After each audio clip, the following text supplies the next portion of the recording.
10 विधानसभा सीटों पर होने जा रहे उपचुनाव की तारीख भी अब तक नहीं आई है।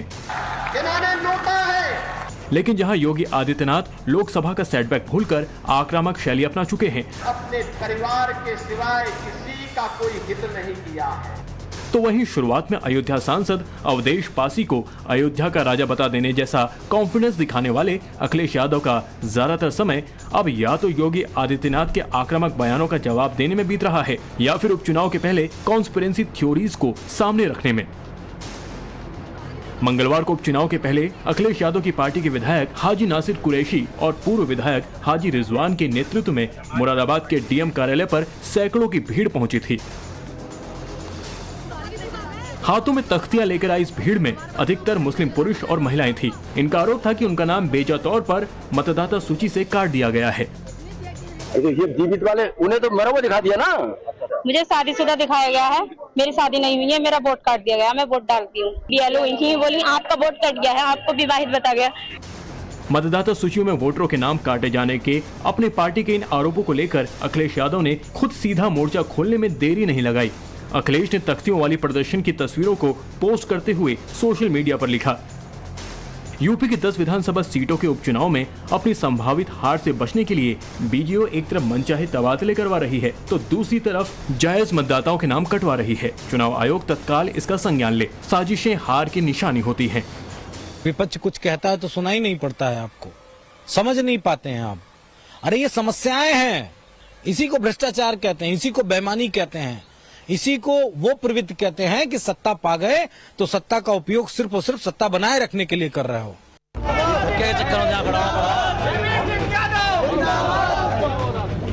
अखिलेश यादव मुरादाबाद में अपनी पार्टी के विरोध प्रदर्शन के जरिए जायज वोटरों के नाम कटने का आरोप किन आधार पर लगा रहे हैं ये वही जाने।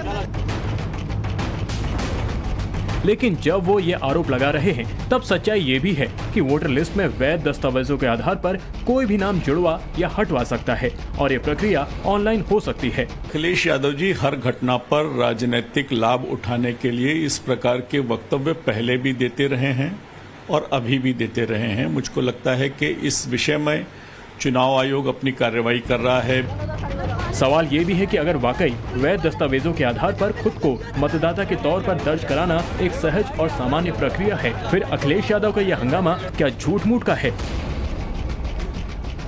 क्या यूपी विधानसभा उपचुनाव से पहले अखिलेश यादव किसी टेंशन में है जैसे बीजेपी दावा कर रही है? जो 10 सीटों पे उपचुनाव होना है उन तमाम सीटों पे समाजवादी पार्टी की हालत बहुत खराब है। ये समाजवादी पार्टी के नेता जानते हैं, तो अपने हार का ठीकरा वो कैसे फोड़ेंगे? तो उसी के पीछे का एक जो प्लॉटिंग जो तैयार करने की ये जो कोशिश समाजवादी पार्टी कर रही है, ये उसी का एक जो है थ्रेड है, मतलब उसी का एक ये पहला पहलू है। यहाँ ये भी जान लीजिए कि यूपी में लोकसभा चुनाव में मिले सेटबैक पर बीजेपी की समीक्षा में मुरादाबाद जैसे जिलों में फर्जी वोटरों के नाम शामिल होने को एक बड़ी वजह माना गया था। गड़बड़ी किस स्तर की हुई होगी, इसका एक प्रमाण भी तब मिला था जब बोगस वोट देने आई एक नाबालिग लड़की का मामला वायरल हुआ था। आपका नाम क्या है? फरीन। और किसका वोट डालना है? वोट डालने किसका आई हो? फरीन। और आपका नाम क्या है? फरीन। कौन सी क्लास? फरीन। आप फरीन का वोट डालना आई हो? 8th class. ये फोटो आपका ही है? हाँ। अच्छा, 18 साल की उम्र, 8वीं क्लास में पहुंच जाएगा। 8वीं क्लास में तो 18 साल होते हैं, वोट कैसे तुम्हारा? ये फर्जी नया आधार कार्ड फर्जी बना हुआ है। ऐसे मामलों के ही मद्देनजर गड़बड़ी करने के संदिग्ध बूथ लेवल अफसरों का ट्रांसफर किया गया है। पिछले महीने जब योगी सरकार ने यह एक्शन लिया था तब वो अखिलेश को नागवार गुजरा था। तैयारी कर रहे थे ट्रांसफर कर करके, और सोचिए क्या ट्रांसफर कर रहे हैं, एमवाई ढूंढ रहे हैं कि अगर उन्हें एमवाई दिख जाए तो उसका ट्रांसफर कर दें। पीडीए ने एमवाई को हराया है। अब आप पूछोगे एमवाई क्या है? दिल्ली वाले और लखनऊ वालों को हराया है पीडीए ने। इस बीच जब मुरादाबाद में वोटर लिस्ट का मामला अखिलेश यादव ने गरमाया तो इलाके के बीजेपी नेता रामवीर सिंह ने समाजवादी पार्टी के पूरे प्रदर्शन को झूठ साबित करने का दावा करके एक नया ट्वीट दे दिया है। जो यहाँ विधायक रहे इस क्षेत्र के रिजवान मियाँ, उनके पिताजी जो है इस तरीके से एक वो लिए हुए खड़े थे, आपने देखे होंगे, भुल्लन उनका नाम है, भुल्लन, और पिता का नाम जो है छुट्टन। ये वोट ये है भुल्लन, पिता का नाम छुट्टन, डोमघर, इसका ये नंबर है, ये लिस्ट में विद्यमान है और ये 80 साल से ऊपर की आयु के हैं, भले इंसान भी हैं, पहलवान हैं, और उसके बाद भी इनके पुत्र ने इनसे झूठ बुलवाने का काम किया। अपने पिता को भी झूठ बुलवाने पर विवश किया और उन्हें जो है आंदोलन में मिलाए। इसमें की कोई बात नहीं है, ये बिल्कुल सब झूठी अखबारें हैं, लोग ड्रामा कर रहे हैं, इसमें कोई बात नहीं है। हमारे यहाँ सब कुछ नहीं कटा, कोई वोट भी हमारे इलाके में कोई वोट नहीं कटा। तो फिर ये क्या किया उन्होंने? झूठी अफवाह होगी कोई।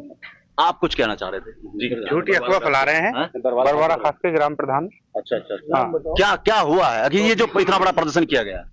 ये झूठी अफवाह फैला रहे हैं और ये बेवजह लोगों को गुमराह कर रहे हैं। इस बीच मुरादाबाद प्रशासन समाजवादी पार्टी के आरोपों को खारिज करता है। पूरे कुंडलकी विधानसभा में हाउस टू हाउस सर्वे में एक एक घर जाकर के बीएलओ ने जांच की है। जांच के पश्चात ही सारे फार्म, चाहे फार्म 6 हो या 8 हो, भरे गए। जो भी आरोप लगाए जा रहे हैं वो निराधार। मुस्लिम वोटों की राजनीति करने वाले असदुद्दीन ओवैसी की भी लाइन समाजवादी पार्टी को कटघरे में खड़ा करती है। अगर नाम काट रहे हैं तो नाम दलाइए ना। आप डेट ऑफ पोलिंग आने तक नाम दला सकते हैं, आप नाम दलवाइए। आप रो क्यों रहे हैं? आप नाम दलवाइए। अगर आपके नाम का बीजेपी नाम डाल रही है डिलीशन का, तो आप डालिए उनका नाम। कौन रोक रहा है आपको? आप डालिए नाम और इलेक्शन कमीशन को रिप्रेजेंटेशन भिजाइए, मीडिया को दीजिए कि कहां पे कौन सी 10 विधानसभा में चुनाव हो रहा है बाई इलेक्शन का, कहां से नाम कट रहे हैं वो दे दीजिए। ऐसे में घूम फिर कर फिर ये सवाल उठ खड़ा हुआ है कि अगर वाकई अखिलेश यादव पीडीए वाला दाव इतना मजबूत होता तो क्या अखिलेश ऐसे मामलों को हवा दे रहे होते, या फिर होने वाले यूपी उपचुनाव वाकई योगी और अखिलेश के बीच नाक का सवाल है कि दोनों आर पार पर उतर आए हैं। जो उपचुनाव हैं, भले ही सीटों की संख्या पर कोई असर नहीं पड़ेगा, इनसे कोई बहुमत पर असर नहीं पड़ने वाला है, लेकिन ये चुनाव इस मायने में अहम है क्योंकि 2024 के आम चुनाव में जिस तरीके से समाजवादी पार्टी ने बढ़त हासिल की, 37 सीटें उत्तर प्रदेश में हासिल की, सबसे बड़ी पार्टी बनकर उभरी है, तो इसके बाद ये चुनौती अब बीजेपी के लिए भी है कि वो अपनी मजबूती दिखाए और समाजवादी पार्टी के लिए भी एक बड़ी चुनौती है कि वो दिखाए कि वो मजबूती सिर्फ एक बार नहीं हासिल की, वो लगातार बढ़त का सिलसिला बनाए हुए है। तो ये जो चुनाव है ये प्रतीक के तौर पर, संकेत के तौर पर और इनसे निकले संदेश के तौर पर बड़े अहम हो जाते हैं। यूपी में उपचुनाव भले 10 सीटों के लिए हो रहा हो, लेकिन लड़ाई परसेप्शन की है। जो इस परसेप्शन की लड़ाई में जीत जाएगा 2027 के चुनाव में उतनी भारी भरकम तस्वीर उसकी बनेगी, और यही बात दोनों राजनीतिक दल मानकर चल रहे हैं, चाहे समाजवादी पार्टी हो या फिर बीजेपी। अखिलेश यादव लोकसभा चुनाव से बढ़त हासिल कर जनता के मुद्दों पर लगातार सरकार से सवाल कर रहे हैं, सरकार को घेरने की रणनीति पर काम कर रहे हैं। वहीं बीजेपी ने भी अपनी रणनीति में बदलाव किया है। यूपी विधानसभा उपचुनाव पर यह लड़ाई अभी और हंगामा बरपा सकती है, क्योंकि ना योगी ढील देना चाहते हैं और ना ही अखिलेश पीछे हटने का जोखिम मोल ले सकते हैं। नांदेड़, बीड़, औरंगाबाद, सोलापुर, मुंब्रा, AIMIM की तरफ से नारा गढ़ा गया, आवाज बुलंद की गई, तकरीरें दी गई, चलो मुंबई। और इस नारे के बाद महाराष्ट्र के अलग अलग शहरों से काफिला मुंबई की तरफ चल पड़ा। बाइक में, कार में, पिकअप ट्रकों में, कार की छत और बोनट पर बैठकर लब्बैक के नारों के साथ काफिले के काफिले मुंबई की ओर निकल पड़े।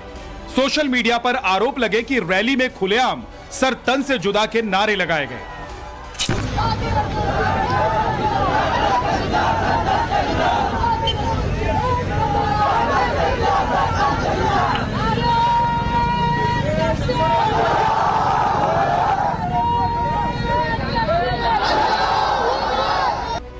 हालांकि टाइम्स नाउ नवभारत इस वीडियो की पुष्टि नहीं करता, पर यहां सवाल तो जरूर खड़े हो रहे हैं, और वो इसलिए क्योंकि पहले भी ऐसे कई मामले सामने आए हैं जहां किसी रैली में, किसी प्रदर्शन में, तकरीरों में सर तन से जुदा के नारे लगते रहे। गुस्ताखे रसूल के बैनर तले हजारों की भीड़ दिल्ली कूच के लिए निकल पड़ी। AIMIM की इस रैली में पोस्टर बॉय बनकर सामने आए ओवैसी की पार्टी के 2 बड़े नेता। पहले इम्तियाज जलील और दूसरे वारिस पठान। एआईएमआईएम समर्थकों की ये भीड़ स्वामी रामगिरी महाराज और भाजपा नेता नितेश राणे के बयान को लेकर मुंबई पहुंची है। उनका आरोप है कि इन दोनों ने ही नबी के शान में गुस्ताखी की है। स्वामी रामगिरी महाराज ने बीते दिनों इस्लाम को लेकर एक सभा में कुछ कह दिया था, जिसको मुसलमानों ने इस्लाम की तौहीन बता दिया और उनकी गिरफ्तारी की मांग करने लगे। स्वामी रामगिरी महाराज को मिल गई धमकियों के बाद नितेश राणे ने उनका बचाव किया था। गणपति विसर्जन के दौरान महाराष्ट्र में हुई हिंसा की तमाम घटनाओं के बारे में बताते हुए नितेश राणे मंच पर आपे से बाहर हो गए और एआईएमआईएम की 15 मिनट वाली धमकी की ही तर्ज पर 24 घंटे वाली धमकी देने लगे।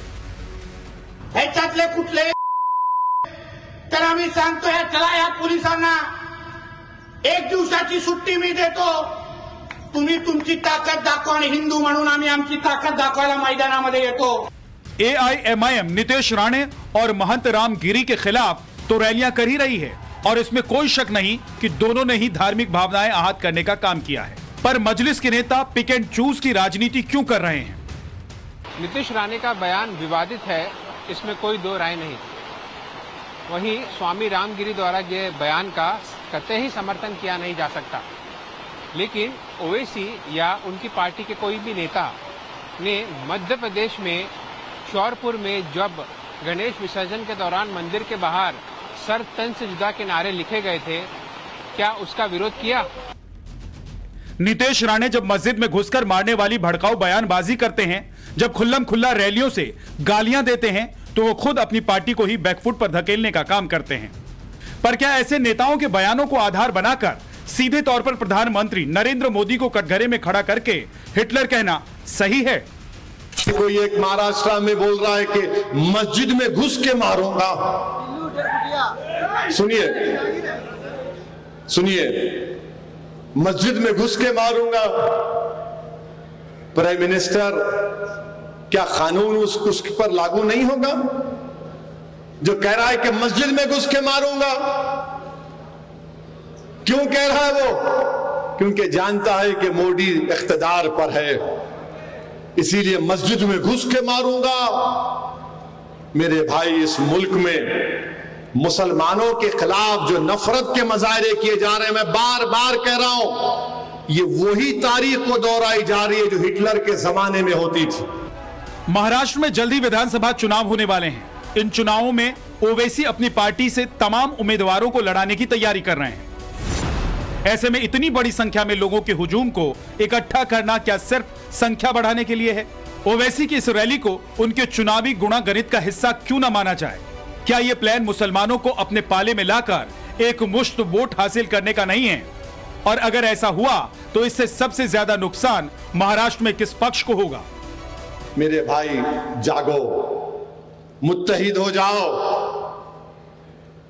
ये नफरत जो मुसलमानों के खिलाफ पैदा कर दी गई है, अब कोई बोलने के लिए तैयार नहीं है। महाराष्ट्र में कोई सेकुलर पार्टी का लीडर उस जालिम के खिलाफ बोलने के लिए तैयार नहीं है जिसने हमारे आका मोहम्मद सल्लल्लाहु अलैहि वसल्लम के शान में गुस्ताखी करने की कोशिश की। ओवैसी भी चलो मुंबई नारे की तर्ज पर मजलिस का झंडा बुलंद करने मुंबई पहुंच गए। मुंबई के माही में आज उन्होंने दरगाह पहुंचकर जियारत की। एआईएमआईएम के मुंबई पार्टी दफ्तर में अपने नेताओं से बात की। यहां भी मुद्दा वही था, बात वही थी, अगर कोई धर्म के खिलाफ कुछ भी कहे तो उसे तुरंत गिरफ्तार किया जाए।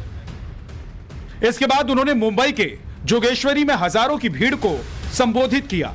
ओवैसी का मुंबई दौरा कई लिहाज से अहम है। 2 दिन पहले ही उनकी पार्टी के नेताओं ने भारी भीड़ इकट्ठा करके दिखाने की कोशिश की कि महाराष्ट्र में मजलिस की जड़ें नीचे तक कायम हो चुकी हैं।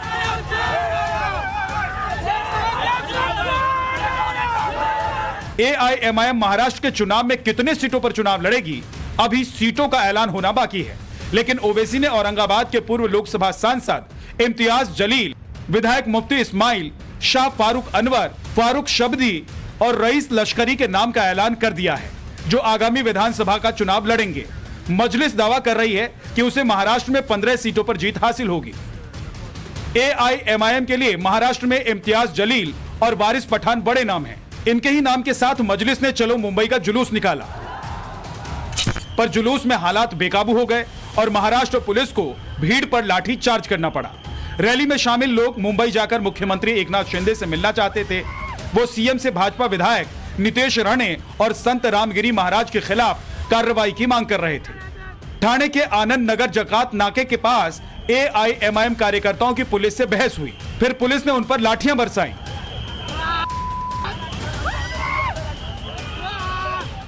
जब AIMIM का मुंबई चलो काफिला राजधानी पहुंचा तो कई इलाकों में सड़कों पर भीषण जाम लग गया।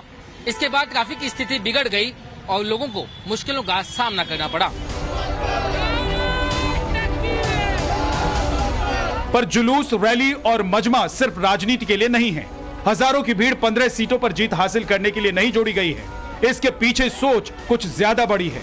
ओबीसी रह रहकर ऐसी कोई ना कोई बात कर रहे हैं जिससे मुसलमान किसी भी तरीके से पुरानी बातें ना भूल सके।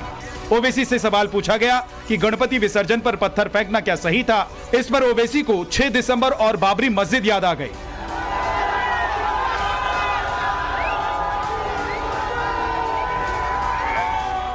6 दिसंबर को कौन सा पत्थर फेंका गया था? नहीं, 6 दिसंबर को बाबरी मस्जिद को पत्थर फेंका गया था। नहीं, 6 दिसंबर को पत्थर फेंका गया था। 6 दिसंबर को पत्थर फेंका गया, जिससे मस्जिद तोड़ दी आपने। ओवैसी खुले तौर पर कह रहे हैं कि अगर कोई उनके धर्म के खिलाफ कुछ कहेगा तो कानून हाथ में लेने से भी उन्हें कोई गुरेज नहीं होगा। ऐसा नहीं होगा कि कोई मेरे प्रॉफेट मोहम्मद सल्लल्लाहु अलैहि वसल्लम बारे में बोलेगा और उसको हाथ भी नहीं लगाएंगे। ऐसा तो नहीं होगा कि खड़े होकर बोले कि मस्जिद में घुस के मारूंगा क्योंकि वो सत्ता में जो पार्टी बैठी है उसका राज दुलारा है, उसको हाथ नहीं लगाएंगे। तो सेलेक्टिव इंप्लीमेंटेशन ऑफ कानून का नहीं होना चाहिए। एक तरफ ओवैसी बयान पर बयान दिए जा रहे हैं तो दूसरी तरफ नितेश राणे भी भड़काने से बाज नहीं आ रहे। AIMIM की रैली में शामिल भीड़ की तुलना भाजपा विधायक नितेश राणे ने पोहे से की। नितेश ने सोशल मीडिया पर एक पोस्ट में भीड़ की तस्वीर और पोहे की तस्वीर के साथ लिखा, इतना तो हम नाश्ते में खा जाते हैं।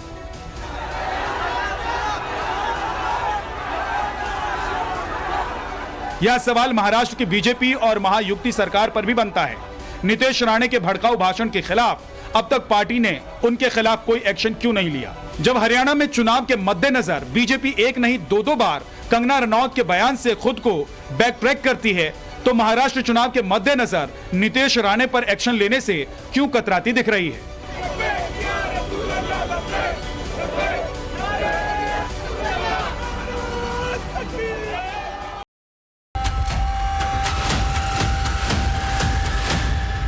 ये माफिया गिड़गड़ा रहे हैं, कह रहे हुजूर एक बार जान बकस दो, बस आगे से थैली लगा करके पेट भर लेंगे लेकिन किसी को छेड़ेंगे नहीं। फर्जी इनकाउंटर घर से ले जाइए पकड़ के, गोली मार दीजिए, केहू का गोड़ में मार दीजिए, केहू का छाती पे मार दीजिए, केहू का कपार में मार दीजिए। यहां नौकरी करने नहीं आया हूं, कतई नहीं। मैं यहां पे इस बात के लिए आया हूं कि अगर वो करेगा तो भुगतेगा भी करेगा। कि वो एक महंत हो सकते हैं, वो एक पुजारी हो सकते हैं। सरकार चलाने से उनसे क्या मतलब? प्रधानियों चलावे जो नहीं खाऊंगा। सूप बोले तो बोले, चलनियों बोले जिसमें 72 छेद। शांति के शिरोमणि, सेकुलरिज्म के झंडा परदार, घनघोर समाजवादी अफजाल अंसारी ने सीएम योगी पर टिप्पणी की। ऐसा लगा जैसे किसी आह से उपजे ज्ञान का सोता फूटा हो। हालांकि बात नई नहीं है, ये उद्गार वही है जो अफजाल की पार्टी के मुखिया अखिलेश यादव ने सीएम योगी के संदर्भ में पहले कहा था। माफिया मुख्तार के भाई और समाजवादी सांसद अफजाल अंसारी ने उसी को एक्सटेंशन दिया है। पूरा बयान सुन लीजिए। योगी आदित्यनाथ जैसा माननीय अखिलेश यादव जी ने कहा है कि वो एक महंत हो सकते हैं, वो एक पुजारी हो सकते हैं, वो किसी मंदिर के, मठ के पूजा और धार्मिक क्रियाकलापों के कुशल विशेषज्ञ हो सकते हैं। सरकार चलाने से उनसे क्या मतलब? प्रधानियों चलावे जो नहीं खाऊंगा। ये तो बहुत बड़ा पद है, लोकतंत्र की व्यवस्था है। उतना MLA लोग मिल के बटूर के उनके मान लेने हुआ तो हो गया। तो बड़ी दिक्कत है अंसारी भाईजान को भगवाधारी महंत सीएम योगी से। अफजाल अंसारी के मुताबिक एक मठ के योगी को सरकार चलाने से मतलब नहीं होना चाहिए, लेकिन एक माफिया के इशारे पर सरकार चलनी चाहिए। जैसे कि आरोप समाजवादी पार्टी की सरकारों पर लगते रहे। मुलायम से लेकर अखिलेश तक के दौर में माफिया मुख्तार से लेकर अतीक तक का जलवा और रुआब पूरे यूपी ने देखा है और खूब देखा है।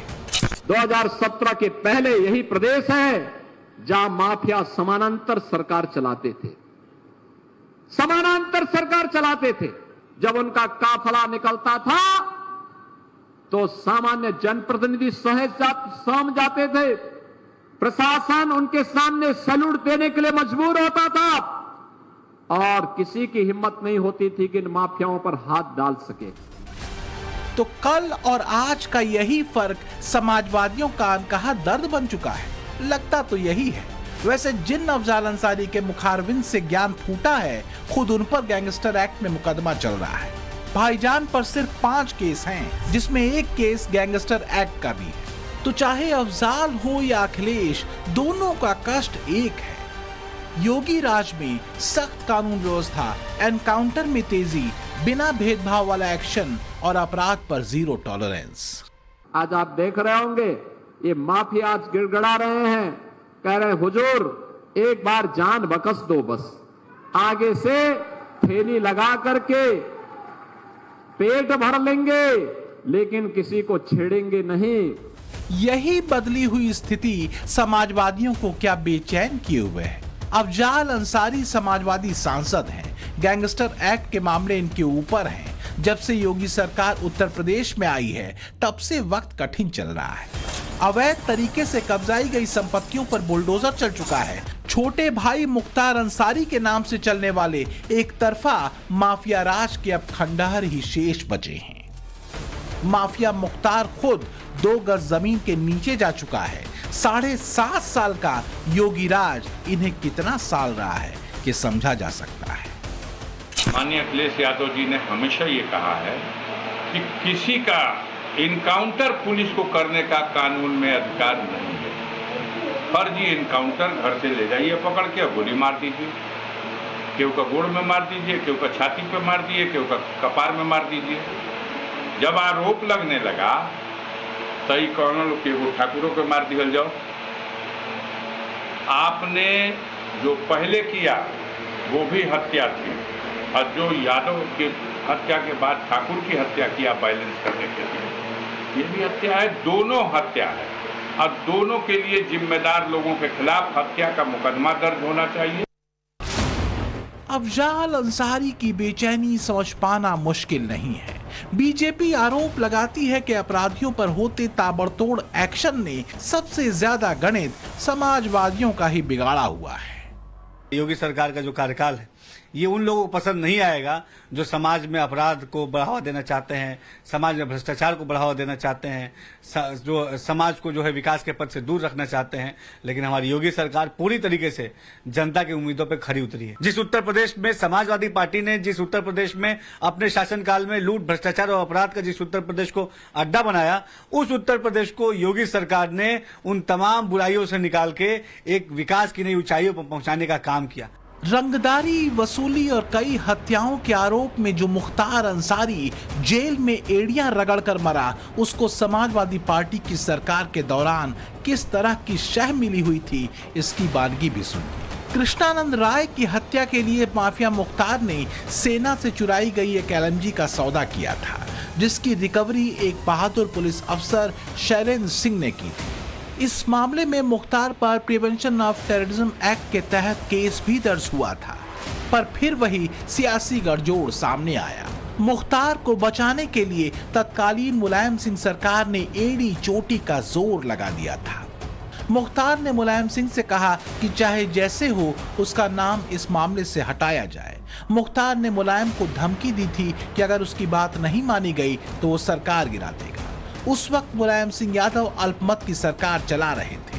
मुख्तार को बचाने के लिए पुलिस और STF पर तरह तरह के प्रेशर बनाए जाने लगे। शैलेंद्र सिंह पर FIR बदलने और मुख्तार अंसारी से पोटा हटाने का दबाव बढ़ने लगा। सरकार का दबाव बढ़ने पर STF के DSP शैलेंद्र सिंह को अपने पद से त्याग पत्र तक देना पड़ा था। अब इससे ज्यादा क्या हो सकता है कि उस प्रोटेक्शन के आगे मुझे रिजाइन करना पड़ा और सदन में उस समय विधानसभा चल रही थी, सदन स्थगित हो गई। मुझे याद है बीजेपी ने स्थगन प्रस्ताव ला दिया, सदन स्थगित हो गई, हंगामा हुआ और मुलायम सिंह जी को कहीं बाहर थे, आके सदन में बयान देना पड़ा और सदन के अंदर और बाहर निकल के उन्होंने बहुत उस अंदाज में कहा कि एक अदना सा अधिकारी, एक डिप्टी एसपी मेरा क्या कर लेगा, हम सरकार हैं, हम कैसे चलाना सरकार हम जानते हैं, ये कौन होते हैं, ये तो हमारे आदेश का पालन करने वाले हैं। तो समाजवादी पार्टी के सांसद अफजाल अंसारी क्या इसलिए तिलमिलाए हुए हैं कि वो समाजवादी राजशाही नहीं रही जब अंसारी परिवार के हनक से सरकारें हिलती थीं? लेकिन जो भी हो, योगी पीछे हटने वाले नहीं हैं। अपराध और अपराधियों पर नकेल कसने को लेकर योगी का शिव संकल्प डिगने वाला नहीं। समाजवादी कारकुन चाहे जितनी छातियां पीट लें। के पहले गरीब का राशन समाजवादी पार्टी के गुंडे हजम कर जाते थे। किसी गरीब को राशन नहीं मिलता था। किसी भी जिले का जो जितना बड़ा माफिया था, जितना बड़ा गुंडा था, वह समाजवादी पार्टी का शागिर्द था, उनका पदाधिकारी था। ये माफिया की पैरेलल सरकार चलती थी। बबुआ अपने घर के बाहर नहीं निकलता था। बबुआ 12 बजे सो के उठता था और प्रदेश की जनता पिसती थी। माफिया समानांतर सरकार चला करके अराजकता और गुंडागर्दी का एक और तांडव करते थे। दूसरी तरफ मुस्लिम तुष्टीकरण की हद को पार करते हुए पर्व और त्योहारों में भी इन्होंने किस कदर अराजकता फैलाई। क्राइम पर जीरो टॉलरेंस योगी की सबसे असरदार और भरोसेमंद लाइन है। कानून का राज प्रदेश में दिखता है, लेकिन क्यों ऐसा दिखता है कि अपराधियों से ज्यादा खौफ और चिंता में समाजवादी पार्टी के नेता हैं? क्या इसलिए कि अगर कानून व्यवस्था के हालात बेहतर रहे तो फिर समाजवादियों का जाति में तोड़ो दांव 2027 में खाली चला जाएगा? क्योंकि योगी बार बार ये भी दोहराते रहे हैं कि बटोगे तो कटोगे। आखिर अयोध्या में 500 वर्षों तक क्यों हमें इंतजार करना पड़ा था? क्यों ऐसी स्थिति पैदा हुई थी? क्यों प्रभु राम लला के भव्य मंदिर को तोड़ करके आक्रांताओं ने एक गुलामी का ढांचा खड़ा कर दिया था? कारण एक ही है और निवारण भी एक ही है। बंटे थे इसलिए कटे थे। और मैं फिर आपसे कहूंगा, बंटिए मत।